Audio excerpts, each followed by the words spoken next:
அதனுடைய ஒரு பரிதாபமான நிலைதான் எல்லாம்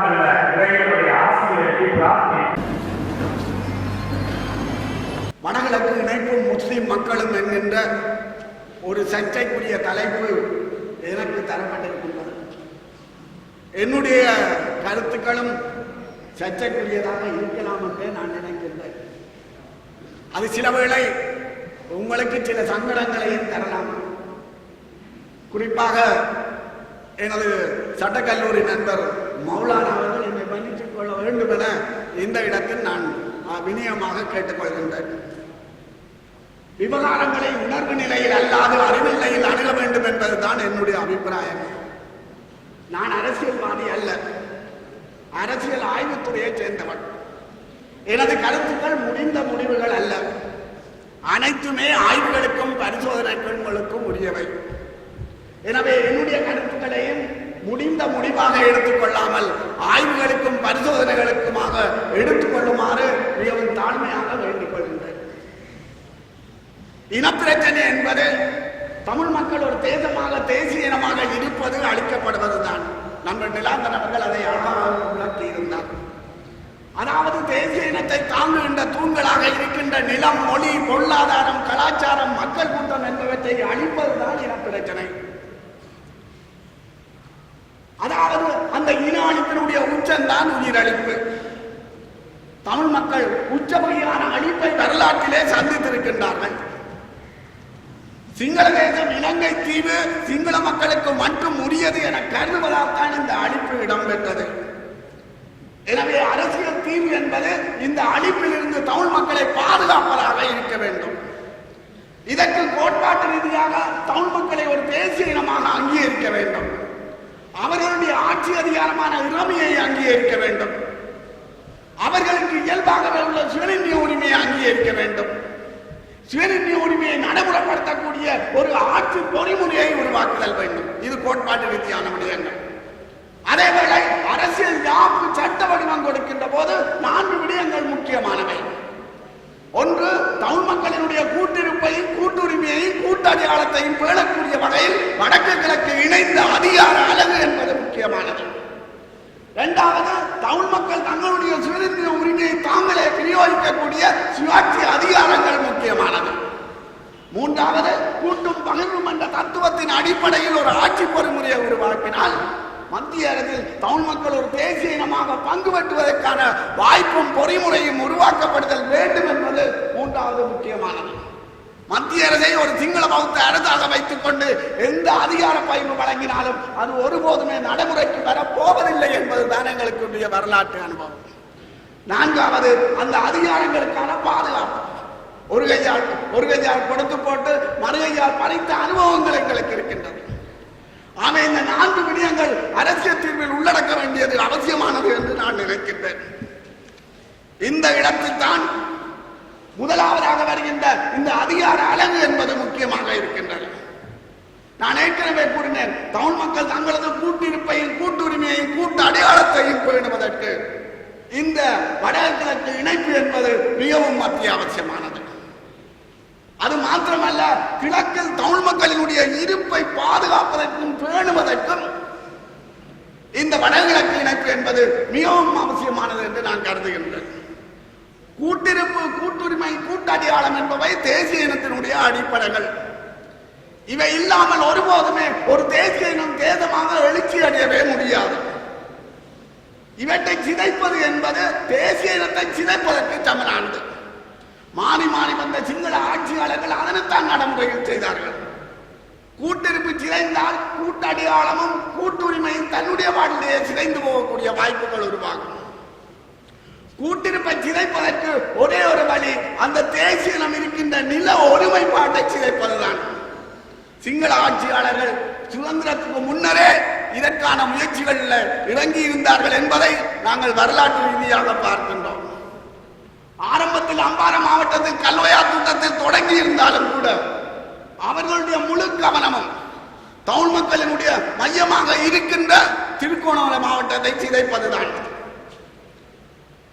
எல்லா வகையான நிலப்பறிப்பு முயற்சிகளும் திருகோணமலை மாவட்டத்தில் அரங்கேறியதை நாங்கள் பார்க்கின்றோம். திட்டமிட்ட விவசாய குடியேற்றம், சட்டவிரோத விவசாய குடியேற்றம், வியாபார குடியேற்றம், கைத்தொழில் குடியேற்றம், புனித பிரதேச குடியேற்றம், முப்படை பண்ணைகளுக்கான குடியேற்றம் என அனைத்து குடியேற்ற முயற்சிகளும் பரிசீலித்து பார்க்கப்பட்ட ஒரு மாவட்டம் தான் திருகோணமலை மாவட்டம். அல்லை திட்டம், கந்தளாய் திட்டம், பரவியா திட்டம், புறவேவா திட்டம், மகா திவில்வேவா திட்டம் என பல விவசாய திட்டங்களின் மூலம் இந்த நிலப்பறிப்பு முயற்சிகள் மேற்கொள்ளப்பட்டன. ஒற்றையாட்சி கட்டமைப்பும் அதன் வழி வந்த நிர்வாக அதிகாரமும் இந்த நிலப்பறிப்புகளுக்கு உதவியாக இருந்ததை நாங்கள் வரலாற்றில் பார்க்கிறோம். உள்ளூராட்சி சபைகளும் தேர்தல் தொகுதிகளும் அந்த குடியேற்றங்களுக்கு அரசியல் ரீதியான அந்தஸ்தினையும் வலிமையையும் கொடுத்ததையும் நாங்கள் வரலாற்றில் பார்க்கின்றோம். ஆயுத போராட்டம் இந்த நிலப்பறிப்பை மட்டுப்படுத்தி வைத்திருந்தது. ஆனால் இன்று திரும்ப அந்த நிலப்பறிப்பு நடைபெறுவதை நாங்கள் நடைமுறையில் பார்க்கக்கூடியதாக இருக்கின்றது. சிங்கள குடியேற்றத்தின் நிலப்பறிப்புக்கு அப்பால் அரசியல் அதிகாரத்தை பயன்படுத்தி முஸ்லிம் மக்களும் தங்களுடைய இலக்கை பறிக்கிறார்கள் என்ற குற்றச்சாட்டை கிழக்கு தமிழ் மக்கள் இன்று எழுப்பி வருகின்றார்கள். கிழக்கில் இன்றைக்கு தமிழ் மக்களிடம் அதிகாரம் இல்லை. அதிகாரத்தை பெற்றிருக்கும் தரப்புகள் கிழக்கு தமிழ் மக்கள் மீது ஒரு ஆக்கிரமிப்பு யுத்தத்தை தொடங்கி இருக்கின்றார்கள். இது எதிர்த்து ஒரு தற்காப்பு யுத்தத்தினை நடாத்தக்கூட முடியாத நிலையில் இன்றைய கிழக்கு தமிழ் மக்கள் இருக்கிறார்கள். கிழக்கில் மட்டக்களப்பு மாவட்டம் தான் ஒரு வகையில் கொஞ்சமாவது பலமாக இருக்கின்ற மாவட்டம். மட்டக்களப்பு மாவட்டம் பலமாக இருக்கின்ற போதுதான் திருகோணமலை மாவட்டத்திலும் அம்பாறை மாவட்டத்திலும் எஞ்சி இருக்கின்ற தமிழ் பிரதேசங்களை யாரும் பாதுகாக்க முடியும். ஆனால் இன்று மட்டக்களப்பு மாவட்டம் தன்னையே பாதுகாக்க திராணியற்று திணறிக் கொண்டிருக்கிறதை நாங்கள் பார்க்கின்றோம். இந்தியாவும் அமெரிக்க தலைமையிலான மேற்குலகும் இனப்பிரச்சனையை வடக்கோரை மட்டும் முடக்குவதற்கு தான் முயற்சிக்கின்றன. வெளிநாட்டு ராஜதந்திரிகள் ஒருவரும் கிழக்குக்கு செல்வதில்லை. எங்களுடைய அரசியல் தலைமையை கிழக்கு செல்லுங்கள் என்று கேட்பதில்லை. தாங்கள் வெளிநாடுகளுக்கு செல்லுகின்ற போது கிழக்கு பிரதிநிதிகளை கூட்டிக் கொண்டு செல்வதும் இல்லை. தாங்களின் கிழக்கு விவகாரத்தை கதைப்பதும் இல்லை. மொத்தமாக கிழக்கு தமிழ் மக்களை ஒரு இருட்டுக்குள் விட்ட நிலைமைதான் என்று இருக்கின்றது. இந்த நிலையில் தான் வடகிழக்கு இணைப்பு என்பது அடிப்படையானது பேரம் பேசலுக்கு அப்பாற்பட்டது என நான் கூற வருகின்றேன். இங்குதான் முஸ்லிம் விவகாரம் முக்கியமானதாக இருக்கின்றது. வடகிழக்கு முஸ்லிம் மக்களின் தாயகம் என்பதில் எந்தவித மாற்று கருத்தும் கிடையாது. ஆனால் வடகிழக்குக்கென தமிழ் மக்களினால் நகர்த்தப்பட்ட அரசியலுக்கு முஸ்லிம் மக்கள் இணையவில்லை. அவர்கள் அதற்கு வெளியே தான் நின்றனர். நபர்களாக ஒரு சிலர் பங்கு கொண்டனரே தவிர முஸ்லிம் சமூகம் அந்த அரசியலுக்கு வெளியே தான் நின்றது. தமிழ் மக்களும் முஸ்லிம் மக்களும் இணைந்த தமிழ் பேசும் மக்கள் என்ற பொது அடையாளத்துக்குள் வருவதற்கு முஸ்லிம் மக்கள் தயாராக இருக்கவில்லை. அவர்கள் தங்களை மத அடிப்படையிலான ஒரு தனியான இனமாகவே அடையாளப்படுத்துகின்றனர். அவ்வாறு தனியாக தங்களை அடையாளப்படுத்துவதற்கு அவர்களுக்கு உரிமை இருக்கின்றது என்பதை நான் இங்கு கூறி வைக்க விரும்புகின்றேன். தமிழ் அரசியல் மட்டும்தான் தமிழ் பேசும் மக்கள் என்ற அந்த கோட்பாட்டை தூக்கி பிடித்த நிலைமை காணப்பட்டது. இது ஒரு வகையில் இந்த தமிழ் பேசும் மக்கள் என்ற கோட்பாடு முஸ்லிம் அரசியலை கொச்சப்படுத்துகின்றது. ஏனென்றால் அவர்கள் அதற்கு இணையவில்லை, வரவும் இல்லை. தமிழ் அரசியலை பொறுத்தவரையில் அதுவே கைவிலங்காகிவிட்டது. அந்த தமிழ் பேசும் மக்கள் என்ற அந்த கோட்பாட்டை பேண வேண்டும் என்பதற்காகவே அங்கு வருகின்ற விடயங்களை கையாள்கின்ற மூலோபாயங்களையும் தந்திரோபாயங்களையும் எமது அரசியல் தலைமை வகுக்க தவறி இருக்கின்றது என்பதை நாங்கள் வரலாற்றில் பார்க்கின்றோம். அப்ப இந்த இடத்தில் தான் வடகிழக்கை ஏற்றுக்கொள்வதில்லை. முஸ்லிம் மக்களுக்கு பல நெருக்கடிகள் இருக்கின்றன. அதை நான் அதை மறக்கவில்லை. முதலாவது, வடகிழக்கு என தனியான அரசியல் முஸ்லிம் மக்கள் மத்தியில் கட்டி எழுப்பப்படவில்லை. அவர்கள் முழு இலங்கைக்குமான முஸ்லிம் அரசியலை தான் கட்டி எழுப்பி இருந்தார்கள். இதனால் வடகிழக்கு இணைப்பு என்பது தென்னிலங்கை முஸ்லிம்களை பாதிக்கும் என அவர்கள் கருதுகின்றார்கள். இது முதலாவது காரணம். இரண்டாவது, வடகிழக்கு இணைந்தால் தங்களுடைய வீதாதாரம் குறைந்துவிடும், அதன் வழியாக தங்களுடைய அரசியல் மூன்றாவது, கிழக்கில் இரண்டாவது பெரும்பான்மையாக இருப்பதால் இன்னமும் சில வருடங்களில் முதலாவது பெரும்பான்மையினமாக நாங்கள் மாறிவிடுவோம். எனவே கிழக்கின் அதிகாரம் தங்களிடமே நிலைத்து நிற்கும் என அவர்கள் நினைக்க பார்க்கின்றார்கள். நாலாவது, வடகிழக்கை இணைப்பு ஏற்றுக்கொண்டால் எதிர்ப்பு அரசியலுக்கு முஸ்லிம்களும் தயாராக வேண்டும். அதன் வளர்ச்சியாக போராட்ட அரசியலுக்கு தயாராக வேண்டும். முஸ்லிம்களிடம் அந்த அரசியல் கலாச்சாரம் வளரவே இல்லை. அதனால அதுவும் அவர்களுக்கு ஒரு பெரிய தடையாக இருக்கின்றது. ஐந்தாவது, நீண்ட போர் காரணமாக சிங்கள ஆட்சியாளர்கள் முஸ்லிம் மக்களுக்கு சில சலுகைகளை வழங்கி இருந்தனர். இந்த சலுகையினால் கிழக்கு தமிழ் மக்களை விட பொருளாதார ரீதியாக முஸ்லிம்கள் மேல்நிலையில் இருக்கின்றனர்.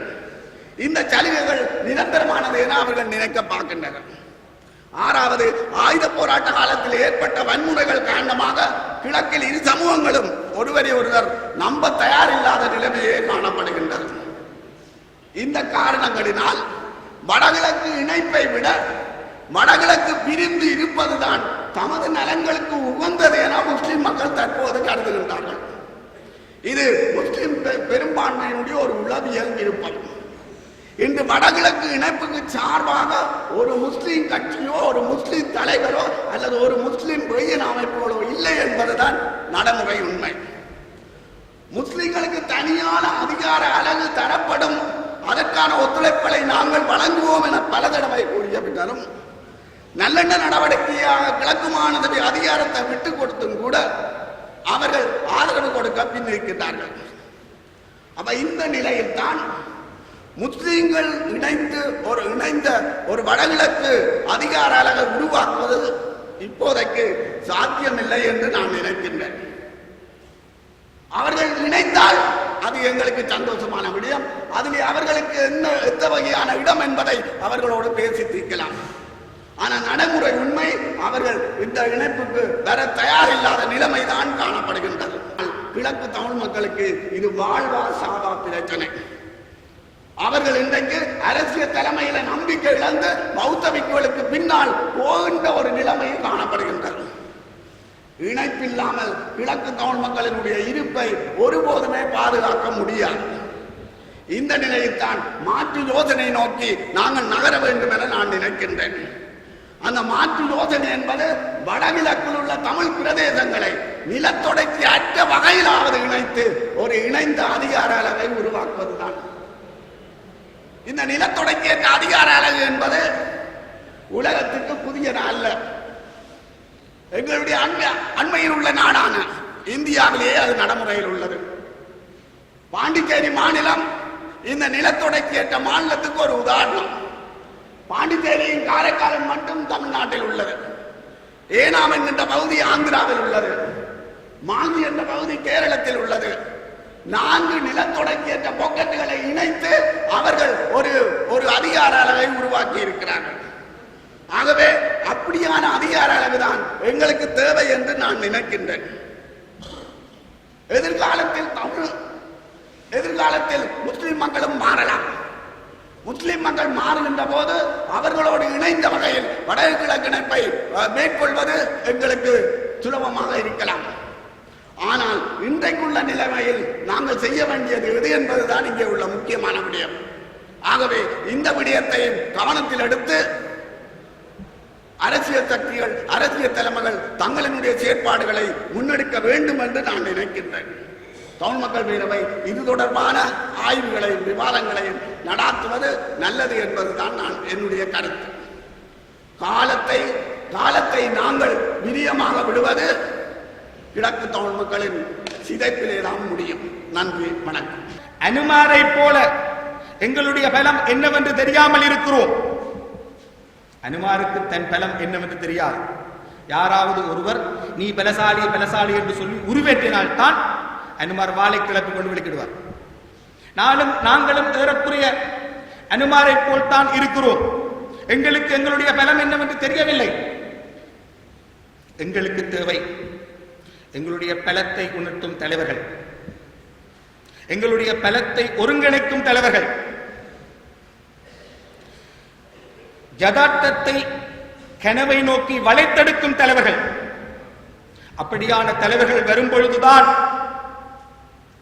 இச்சிறிய தீவின் அரசியலமைப்பு எனப்படுவது தமிழ் முஸ்லிம் மக்களையும் சிங்கள மக்களையும் கோ ஃபவுண்டர்ஸாக ஏற்றுக்கொண்டு ஒரு அரசியலமைப்பை உருவாக்கும். கொள்வினாடி சில்வா சொன்னது போல ஒரு மொழி இரு நாடு, இருமொழி ஒரு நாடு. தமிழ் தேசியத்தையும் தமிழ் மக்களை ஒரு தேசமாகவும் ஏற்றுக்கொள்ளாத விடத்தில் முழு இலங்கை தேசத்தையும் கட்டியெழுப்ப முடியாது. தமிழ் மக்களையும் முஸ்லிம் மக்களையும் தேசிய இனங்களாக ஏற்றுக்கொள்ளப்படாத விடத்தில் முழு இலங்கைக்குமான தேசியத்தை கட்டியெழுப்ப முடியாது. தமிழ் மக்கள் ஒடுக்கப்பட்டிருக்கும் ஒரு நிலை வரும் வரையிலும் சிங்கள மக்கள் நிம்மதியாக இருக்க முடியாது. அண்மையில் கூட ஜனாதிபதி அவர்கள் அந்த பால் அப்பம் கதையை சொன்னார். அந்த பால் அப்பம் கதையை சொல்லும் பொழுது இன்னும் ஒரு வசனத்தையும் சொன்னார். அந்த நாட்களில் ராஜபக்ச கதைத்தால் யாருமே எதிர்த்து கதைக்க மாட்டார்கள் என்று. புலிகளை தோற்கடித்தால் நாடு விடுதலை பெற்றுவிடும் என்று சொன்னீர்கள். இல்லையே, தோற்கடித்த பின்னர் நீங்களும் கூட வாயை பொத்திக் கொண்டுதானே இருந்தீர்கள். அந்த தோல்விக்கு பின்னரும் கூட சிங்கள மக்களால் சுதந்திரமாக இருக்க முடியவில்லை, சிங்கள அரசியல் தலைவர்களால் சுதந்திரமாக இருக்க முடியவில்லை தானே. அது எதை காட்டுகிறது? தமிழ் மக்களின் கூட்டுரிமைகளை ஏற்றுக்கொள்ளவில்லை என்று சொன்னால் சிங்கள மக்களுக்கும் கூட்டுரிமை இல்லை. இதுதான் இச்சிறிய தீவின் யதார்த்தம். தமிழ் முஸ்லிம் சமூகங்களின் கூட்டுரிமைகளை ஏற்றுக்கொள்ளாவிட்டால் சிங்கள மக்களும் தங்களுடைய கூட்டுரிமையை அனுபவிக்க முடியாது.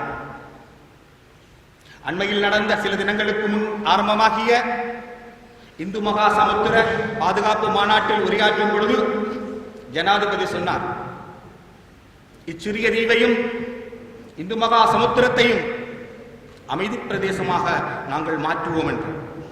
மாற்றலாம், எப்ப என்றால் தமிழ் முஸ்லிம் சமூகங்களை, மக்களை இச்சிறிய தீவின் சக நிர்மாணிகளாக ஏற்றுக்கொள்ளும் பொழுதுதான் அது சாத்தியமாகும். தமிழ் மக்களை இச்சிறிய தீவின் சக நிர்மாணிகளாக ஏற்றுக்கொண்டால் மட்டும்தான் முழு இலங்கைக்கான தேசியத்தை கட்டியெழுப்பலாம். அப்படி கட்டியெழுப்பினால் தான் இலங்கை தீவிலும் அமைதியை பரிபாலிக்கலாம், இந்த பிராந்தியத்தையும் அமைதி பிராந்தியமாக மாற்றலாம். எனவே இச்சிறிய தீவின் அமைதியையும் இப்பிராந்தியத்தின் அமைதியையும் பாதுகாப்பது என்று சொன்னால் தமிழ் மக்களை ஒரு தேசிய இனமாக ஏற்றுக்கொள்ள வேண்டும். தமிழ் மக்கள் ஒரு தேசமாக இருப்பதற்கு முழு தகுதியும் உடையவர்கள் என்பதனை ஏற்றுக்கொள்ள வேண்டும்.